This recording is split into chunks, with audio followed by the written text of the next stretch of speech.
Finally, some baseball box scores. Okay, there were only two of them, but until the National League gets its schedule underway with one game on Wednesday, the two games played in Tokyo between the A's and the Mariners, those box scores are going to be analyzed and dissected player by player like no other this year. Okay, so what did we learn? Pitching-wise, all four starters came up with quality starts. Now you got to remember, the A's and the Mariners are not among the best hitting teams in baseball, but Felix Hernandez and Bartolo Colon both came up with the precious W's that are just going to be sitting waiting there for whoever drafts them.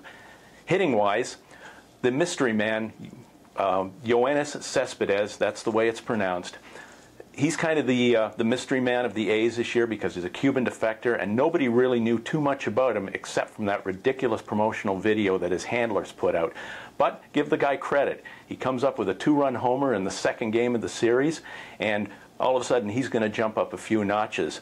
The other guy who came right after him is Josh Reddick. Now he's interesting because he was supposed to be, he may have been in a platoon with the A's this year, but the Mariners went righty-lefty, and he played both games, and he even hit a home run off a lefty, which is pretty significant for him. Speaking of platoons, the A's used three of them. They went first, third, and DH.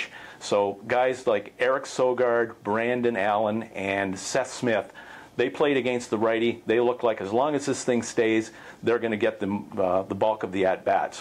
One other thing to look at, we've already had our first in-season injury. Mike Karp, the outfielder with the Seattle Mariners, sprained a shoulder in the first game, and he's already been placed on the DL. Carlos Peguero has been called up to replace him. I'm Joel Colomby for the Toronto Sun.